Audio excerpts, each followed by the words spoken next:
BPSC maker के इस नए एपिसोड में आप सभी का स्वागत है।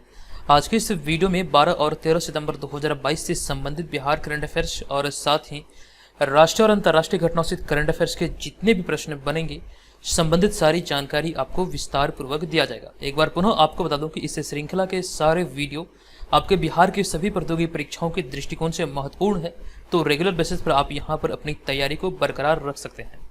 अब यहाँ पर हम आ चुके हैं पिछले वीडियो के प्रश्न पर। यह प्रश्न आपसे पिछले वीडियो में पूछा गया था। ये प्रश्न था कि बिहार के किस रेलवे स्टेशन को हाल ही में ग्रीन रेलवे स्टेशन परियोजना के तहत सिल्वर रेटिंग प्रदान की गई है। कंप्लीट जानकारी यहाँ से हमने आपको दिया था और आपको बताया था इस प्रश्न का राइट आंसर होगा ऑप्शन नंबर बी, यानी कि भागलपुर रेलवे स्टेशन को भी हाल ही में ये ग्रीन रेलवे स्टेशन परियोजना के तहत सिल्वर रेटिंग प्रदान की गई है। तो जो भी प्रश्न आप लोगों से वीडियो में पूछा जाता है, कोशिश कीजिए कि आप लोग उसे कमेंट बॉक्स में लिखें और सभी चीज़ों को वहाँ पर आप लोग विस्तार पूर्वक लिखें। अगर आप उस चीज़ को लिखते हैं वहाँ पर विस्तार से, तो चीज़ें आपको लंबे समय तक याद रखने में थोड़ी सी आसानी हो जाती है। चलिए अब यहाँ पर हम आगे बढ़ेंगे और आपको जानकारी दे दूं कि हमारे जितने भी स्टडी मटेरियल और नोट्स वगैरह हैं, या फिर जो आप यहाँ पर इस श्रृंखला के करंट अफेयर्स के वीडियो देख रहे हैं, तो इस सीरीज के सारे पीडीएफ आपको बीपीएससी मेकर ऐप पर मिल जाएगा। आप वहाँ पर जाकर के सारे पीडीएफ फाइल को एक साथ डाउनलोड कर पाएंगे। चलिए अब यहाँ पर हम चलेंगे आज के इस वीडियो के पहले प्रश्न पे। तो आज का पहला प्रश्न है कि हाल ही में नालंदा डेयरी CAS यानी कि कन्फर्मिटी असेसमेंट स्कीम मार्क पाने वाली भारत की कौन सी डेयरी बन गई है।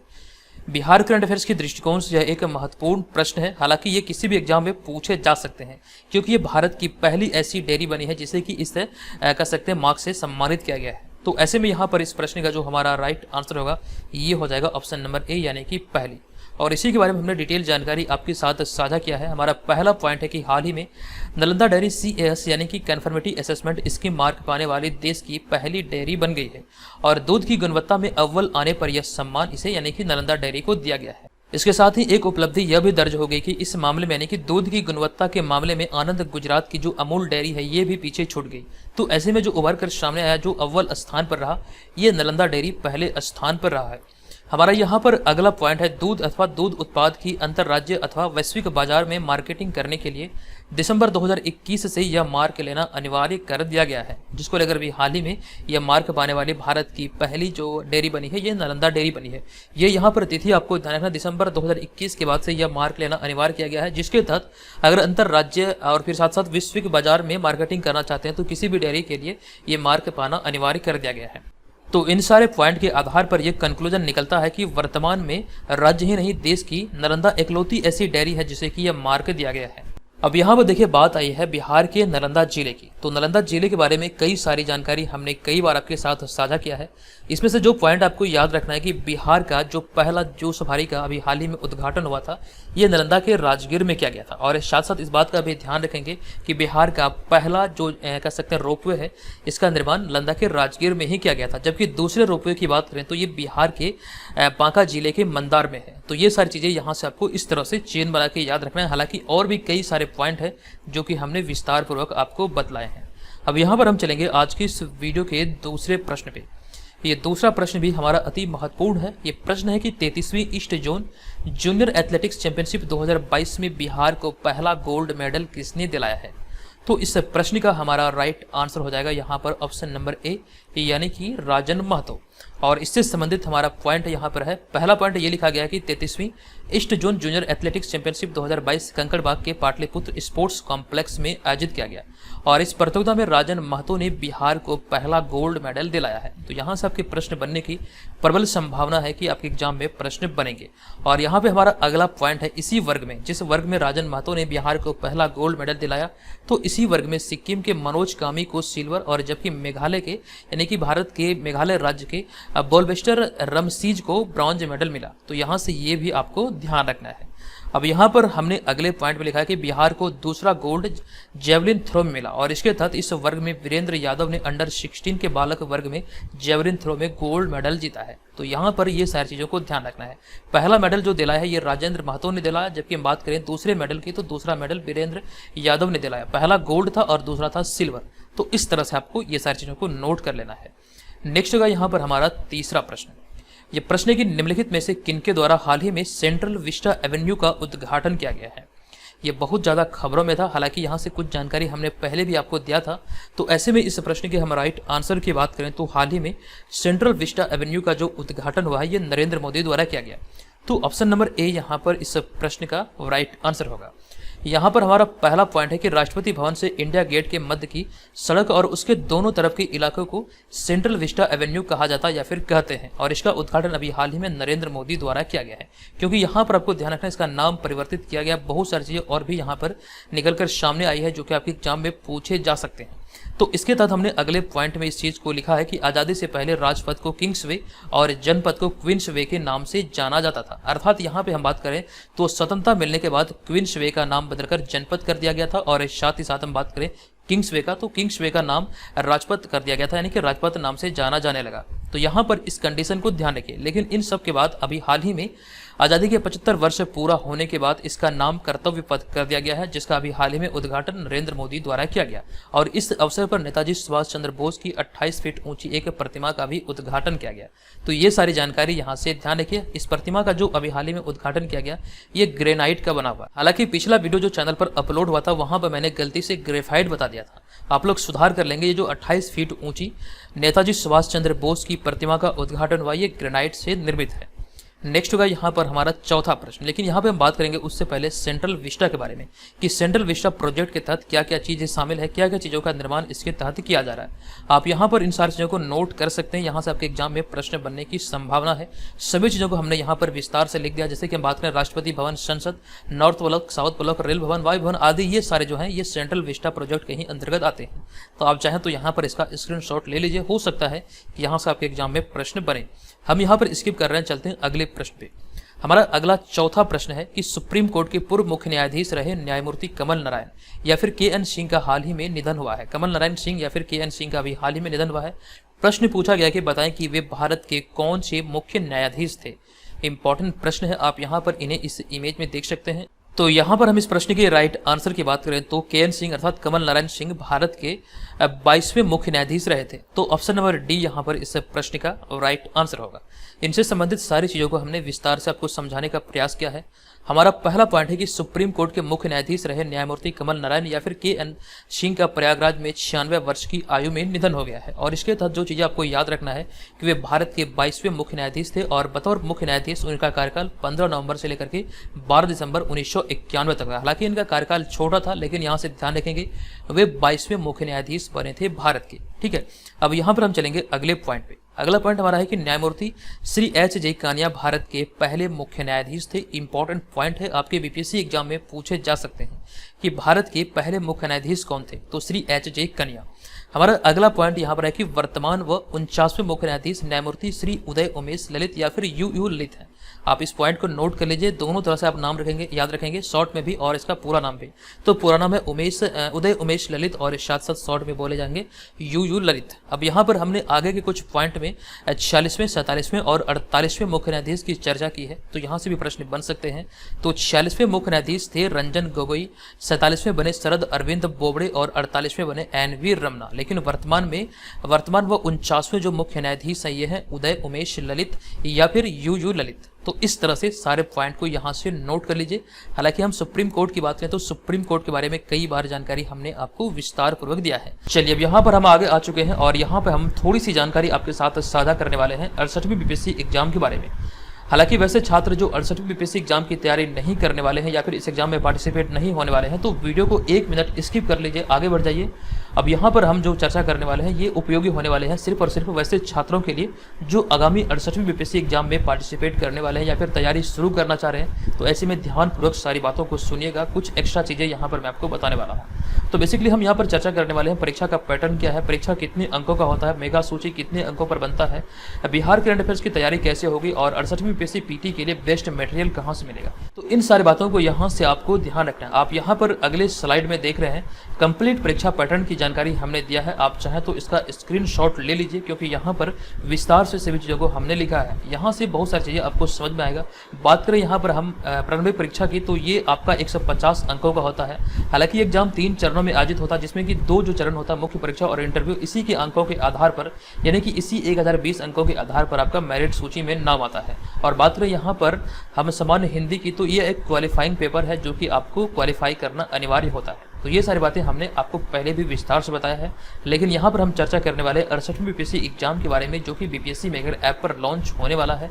तो इसके तहत आपको सिलेबस का पूरा नोट्स मिलने वाला है, जो कि पीडीएफ फॉर्मेट में आपको मिलेगा। आप यहाँ पर सभी चीज़ों को देख सकते हैं और ये सारा का सारा प्री स्टडी मटेरियल होगा, जो कि आपको एप्लीकेशन पर उपलब्ध कराए जाएंगे। यहाँ पर आपके पास 2 पैकेज ऑप्शन है। अगर आप यहाँ पर इस कोर्स में एडमिशन लेते हैं या फिर रजिस्ट्रेशन करते हैं बीपीएससी के 67 प्रीलिम्स एग्जाम से पहले, तो आपको केवल और केवल ये 499 रुपये में उपलब्ध होगा। जो यहाँ पर आपको छूट मिलने वाला है आप यहाँ पर स्क्रीन पर देख सकते हैं। हालांकि अगर आप 67 बीपीएससी प्रीलिम्स एग्जाम के बाद ज्वाइन करेंगे तो इसका फी हो जाएगा 799 रुपया। तो प्री रजिस्ट्रेशन या फिर प्री एडमिशन प्रक्रिया है, जो कि आपको बीपीएससी मेकर ऐप के थ्रू पूरा करना है। एग्जाम के बाद ये क्लासेज आपके स्टार्ट हो जाएंगे, वहाँ पर स्टडी मटेरियल आपको मिलने लगेगा। तो ये सारी बातें यहाँ से आपको ध्यान रखना है। हालांकि इसमें टेस्ट सीरीज भी आपका इंक्लूड होगा आपके एग्जाम के लिए। किसी भी एग्जाम के लिए टेस्ट सीरीज का एक अहम रोल होता है। टेस्ट सीरीज को भी हमने इसमें शामिल किया है। मिनिमम 50 प्रैक्टिस सेट यहाँ पे आपको मिलेंगे फुल लेंथ, और सेक्शनल टेस्ट की बात करें तो मिनिमम 100 सेक्शनल टेस्ट यहाँ पर आपको मिलने वाले हैं। सभी के सभी आपका ऑनलाइन होगा और ये हिंदी भाषा में उपलब्ध होगा। इस कोर्स से रिलेटेड कोई भी जानकारी आपको चाहे तो आप यहाँ पर हमें कॉल कर सकते हैं, हमारे ईमेल आईडी पर हमसे संपर्क कर सकते हैं। तो ये रजिस्ट्रेशन या फिर एडमिशन प्रक्रिया स्टार्ट है। आप जल्दी से अपनी तैयारी को स्टार्ट कर दीजिए, क्योंकि आपके पास एक सुनहरा अवसर है। आयोग की तरफ से जो दिशा निर्देश निकलकर सामने आया है कि इस एग्जाम का जो नोटिफिकेशन है ये अक्टूबर 2022 में आ रहा है। तो ऐसे में स्थिति को मान के चलिए और जल्दी से जल्दी अपना प्रिपरेशन को स्टार्ट कीजिए। चल रहे हैं यहाँ पर हम लोग अगले 5वें प्रश्न पे। तो 5वां प्रश्न है कि निम्नलिखित में से किस ऑस्ट्रेलियाई क्रिकेटर ने हाल ही में 1 दिवसीय अंतर्राष्ट्रीय क्रिकेट से संन्यास लेने की घोषणा की है। तो इस प्रश्न का हमारा राइट आंसर होगा ऑप्शन नंबर बी, यानी कि Aaron Finch. Option number B यहाँ पर इस प्रश्न का राइट आंसर होगा। इसके तहत हमारा पहला पॉइंट है कि ऑस्ट्रेलियाई वनडे और टी20 कप्तान आरोन फिंच ने हाल ही में 1 दिवसीय यानी कि वनडे अंतर्राष्ट्रीय क्रिकेट से संन्यास लेने की घोषणा की है।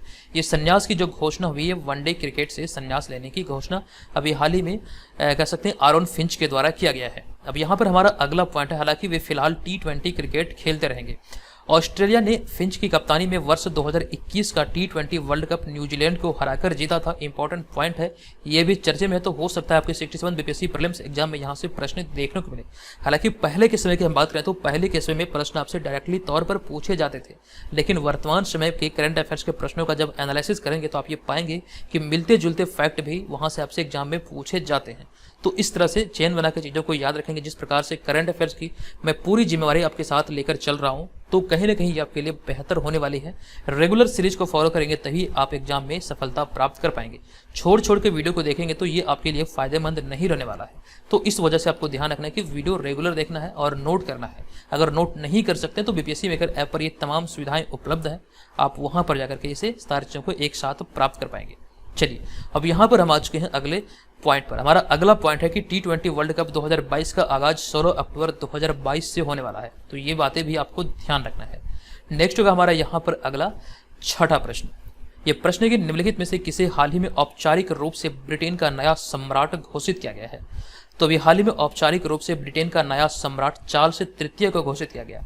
ऑप्शन नंबर बी यहाँ पर इस प्रश्न का राइट आंसर है। आप यहाँ पर इन्हें चार्ल्स तृतीय को इस इमेज में देख सकते हैं। इसके तहत हमारा पहला पॉइंट यहाँ पर है कि 96 वर्ष की आयु में ब्रिटेन की महारानी एलिजाबेथ द्वितीय की मृत्यु के बाद चार्ल्स तृतीय को ब्रिटेन का नया सम्राट घोषित किया गया है। और उनका नाम यानी कि चार्ल्स तृतीय का जो पूरा नाम है ये Prince Charles Philip Arthur George है। ये भी आपके एग्जाम में पूछे जा सकते हैं कि प्रिंस चार्ल्स तृतीय का नाम क्या है, यानी कि पूरा नाम क्या है। तो Prince Charles Philip Arthur George इनका ये पूरा नाम है। और नए सम्राट किंग्स चार्ल्स की बात करें तो नए सम्राट किंग्स चार्ल्स ब्रिटेन की महारानी रही एलिजाबेथ द्वितीय के बड़े बेटे हैं। तो ये भी इंपॉर्टेंट है। साथ ही साथ हमारा यहाँ पर अगला पॉइंट है कि चार्ल्स तृतीय अब तक ब्रिटिश सिंहासन ग्रहण करने वाले सबसे उम्रदराज व्यक्ति हैं। उनकी उम्र वर्तमान में 73 वर्ष है। हमारा अगला पॉइंट है कि ब्रिटेन की नई प्रधानमंत्री हाल ही में लीज ट्रस बनी है, जो कि ऋषि सुनक को, भारतीय मूल के ऋषि सुनक को पराजित कर इन्होंने कह सकते हैं ब्रिटेन की नई प्रधानमंत्री पद की शपथ ली है। तो वर्तमान में ब्रिटेन की जो नए प्रधानमंत्री बने ये हैं लीज ट्रस। चलिए उसके बाद हमारा यहाँ पर अगला होगा 7वां प्रश्न। ये प्रश्न है कि लोक नायक फाउंडेशन साहित्य पुरस्कार 2022 निम्नलिखित में से किस अभिनेता को प्रदान किया गया है। तो इस प्रश्न का हमारा right answer option number C यानी कि तनिकेला वर्णी। आप यहाँ पर इस इमेज में इनको देख सकते हैं, बखूबी इनसे आप परिचित होंगे, साउथ फिल्म में इन्हें आप लोगों ने देखा होगा। तो इनका नाम है तनिकेला वर्णी, जिन्हें अभी हाल ही में लोक नायक फाउंडेशन साहित्य पुरस्कार 2022 से प्रदान किया गया है। हमारा इसके तहत पहला पॉइंट यहाँ पर यह है कि हाल ही में लोक नायक फाउंडेशन पुरस्कार का 18वां संस्करण आंध्र प्रदेश के विशाखापट्टनम के कला भारती सभागार में आयोजित किया गया था, जिसमें कि तेलुगु लेखक और अभिनेता तनिकेला वर्णी को लोक नायक फाउंडेशन वार्षिक पुरस्कार यानी कि वार्षिक साहित्य पुरस्कार 2022 से सम्मानित किया गया। तो इस पुरस्कार को लोकप्रिय रूप से आंध्र ज्ञानपीठ के नाम से भी जाना जाता है, जिसमें कि पुरस्कार स्वरूप 2 लाख रुपये प्रदान किए जाते हैं। और नेक्स्ट पॉइंट यहाँ पर यह कि यह पुरस्कार प्रतिवर्ष एक प्रख्यात तेलुगु लेखक, कवि या फिर तेलुगु साहित्य के लिए सेवा करने वाले व्यक्ति को दिया जाता है, जो कि इस वर्ष 2022 का जो दिया गया, ये आपको ध्यान रखना है कि तेलुगु के लेखक और अभिनेता तनिकेला वर्णी को इस सम्मान से सम्मानित किया गया है। चलिए अब यहाँ पर हम बढ़ेंगे अगले 8वें प्रश्न पे। ये 8वां प्रश्न है कि निम्नलिखित में से किसके द्वारा व्हील प्लांट बनाने के लिए निजी कंपनियों को आमंत्रित करने के लिए एक टेंडर जारी किया गया है। तो इस प्रश्न का हमारा राइट आंसर होगा ऑप्शन नंबर बी यानी कि भारतीय रेलवे के द्वारा यह टेंडर जारी किया गया। ऑप्शन नंबर बी यहाँ पर इस प्रश्न का राइट आंसर है। अब यहाँ पर हम बात करेंगे इसको लेकर के क्या जरूरत थी टेंडर जारी करने की, वो सारी बातों का यहाँ पर जिक्र हमने यहाँ पर पॉइंट में क्या है। तो हमारा यहाँ पर पहला पॉइंट है कि भारतीय रेलवे ने वंदे भारत जैसी हाई स्पीड ट्रेनों के लिए सालाना कम से कम 80,000 पहिए का निर्माण करने के लिए एक स्वतंत्र नहीं बल्कि संयंत्र स्थापित करने के लिए एक निविदा अर्थात टेंडर जारी किया है। और इसके तहत आपको इस बात का भी ध्यान रखना, यह पहली बार है जब भारतीय रेलवे निजी कंपनियों को हाई स्पीड ट्रेनों के पहिए बनाने के लिए निविदा अर्थात टेंडर जारी किया है। भारतीय ट्रेन के इतिहास में या फिर भारतीय रेलवे के इतिहास में ऐसा पहली बार किया गया है। और यहाँ पे अगर हम बात करें वर्तमान समय की, तो फिलहाल वर्तमान समय में भारतीय रेलवे बड़े पैमाने पर यूक्रेन, जर्मनी और चेक गणराज्य से पहिए आयात करता है, लेकिन यूक्रेन पर रूस के हमले की वजह से पहिए की खरीद अटक गई है और भारतीय रेलवे को विकल्प तलाशने के लिए मजबूर होना पड़ा। तो इसी बात को ध्यान देते हुए अभी हाल ही में यह टेंडर जारी किया गया है। अब यहाँ पे वर्तमान में बात करें, वर्तमान में भारतीय रेल मंत्री कौन है, तो अश्विनी वैष्णव भारतीय रेल मंत्री यानी केंद्रीय रेल मंत्री हैं वर्तमान समय में। नेक्स्ट होगा यहाँ पर हमारा अगला 9वां प्रश्न। ये प्रश्न है कि हाल ही में सितंबर 2022 में छत्तीसगढ़ सरकार 2 नए जिलों का उद्घाटन किया है। बताएं कि अब छत्तीसगढ़ में जिलों की संख्या कितनी हो गई है।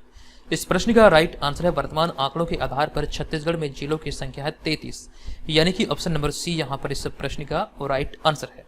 आपको जानकारी दे दूं कि छत्तीसगढ़ राज्य की स्थापना के समय 16 जिले थे और 1 नवंबर 2000 को मध्य प्रदेश से निकलकर छत्तीसगढ़ भारत का 29वां राज्य बनाया गया था। ये यहाँ से ध्यान रखें।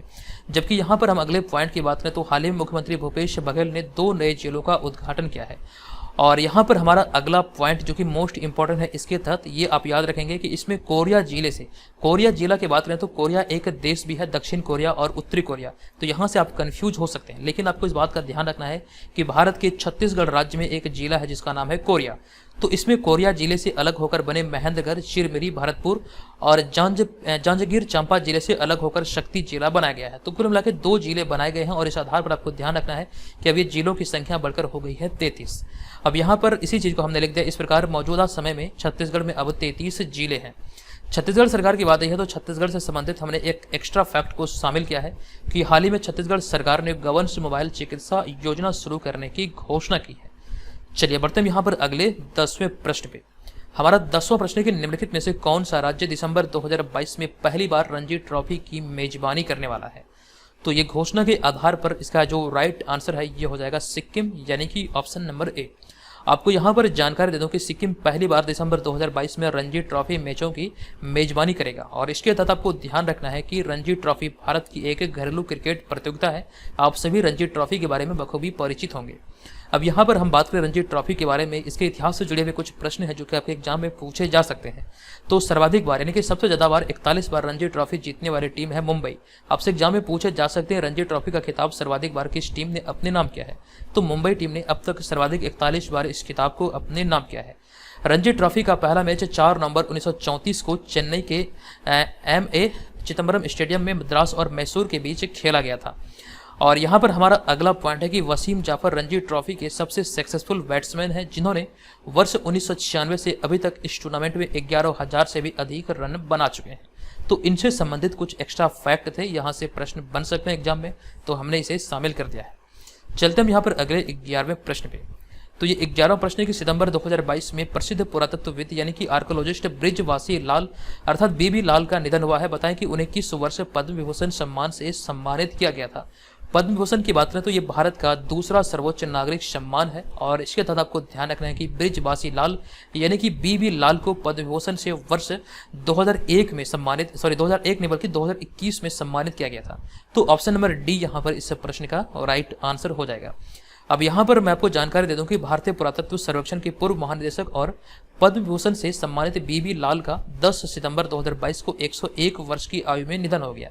आप यहाँ पर इन्हें इसे इमेज में देख सकते हैं। तो यहाँ से आप ध्यान रखेंगे बृजवासी लाल यानी कि बीबी लाल भारतीय पुरातत्व सर्वेक्षण के पूर्व महानिदेशक हैं। और इसके तहत कुछ और भी पॉइंट है, जैसे कि 1921 में उत्तर प्रदेश के झांसी में जन्मे बृजवासी लाल यानी कि बीबी लाल को वर्ष 2000 में पद्म विभूषण सम्मान से सम्मानित किया गया था। यहाँ पे प्रश्न में था पद्म विभूषण जो कि भारत का दूसरा सर्वोच्च नागरिक सम्मान है और यहाँ पे एक्सप्लेनेशन में पद्म भूषण लिखा गया जो कि भारत का तीसरा सर्वोच्च नागरिक सम्मान है। तो दोनों में डिफरेंस आपको याद रखना है। पद्म भूषण की बात करें तो पद्म भूषण से वर्ष 2000 में सम्मानित किया गया था, जबकि पद्म विभूषण की बात करें तो 2021 में पद्म विभूषण से सम्मानित किया गया था। अब यहाँ पर हमारा अगला पॉइंट है कि 1979 में नालंदा विश्वविद्यालय के नव नालंदा महाविहार द्वारा विधि परिधि की उपाधि से इन्हें सम्मानित किया गया था। और साथ साथ एक उपलब्धि ये भी आपको ध्यान रखना है कि कालीबंगा की खुदाई 1953 में बीबी लाल और बी के थापर द्वारा कराई गई थी। तो यहाँ से ये भारतीय इतिहास से संबंधित है, चूंकि हमने यहाँ पर आपको बताया कि भारतीय पुरातत्व सर्वेक्षण के पूर्व महानिदेशक थे। तो ये सारी जानकारी को आपको नोट कर लेना है। अब यहाँ पे हम बात कर रहे हैं भारत के नागरिक सम्मान की। तो भारत का जो सर्वोच्च नागरिक सम्मान है ये है भारत रत्न, दूसरे स्थान पर आता है पद्म विभूषण, तीसरे स्थान पर आता है पद्म भूषण और चौथे स्थान पर आता है पद्मश्री। अब यहाँ पर हम चलेंगे अगले 12वें प्रश्न पे। हमारा 12वां प्रश्न है कि किस राज्य सरकार ने हाल ही में resident safety and security act नामक बहुउद्देशीय पोर्टल लॉन्च किया है। तो इस पोर्टल को लॉन्च अभी हाल ही में जो किया गया, इसका राइट आंसर होगा ऑप्शन नंबर बी। मेघालय सरकार के द्वारा भी हाल ही में resident safety and security act है बहुउद्देशीय पोर्टल लॉन्च किया गया है। तो ऑप्शन नंबर बी यहाँ पर इस प्रश्न का हमारा राइट आंसर हो जाएगा। अब यहाँ पर हम आ चुके हैं आज के इस वीडियो के प्रश्न पे। ये प्रश्न है कि निम्नलिखित में से बिहार के किस जिले में फल्गु नदी पर भारत के सबसे बड़े रबर डैम का उद्घाटन किया गया है। कंप्लीट जानकारी हमने यहाँ पर आपको दिया है। बताएं इस प्रश्न का राइट आंसर क्या होगा। कोशिश कीजिए कि जो भी प्रश्न आप लोग लिखते हैं वहां पर सभी चीजों को विस्तार पूर्वक लिखें। तो दोस्तों आज की इस वीडियो में इतना ही। और 68वीं के बारे में जो जानकारी हमने आपको दिया था, आप चाहें तो वहां पर अभी से ज्वाइन कर सकते हैं, क्योंकि समय से पहले आप चलेंगे तो निसंदेह ये आपको बहुत ज्यादा फायदा देगा। चलिए मिलेंगे नेक्स्ट वीडियो में, तब तक के लिए धन्यवाद। जय हिंद।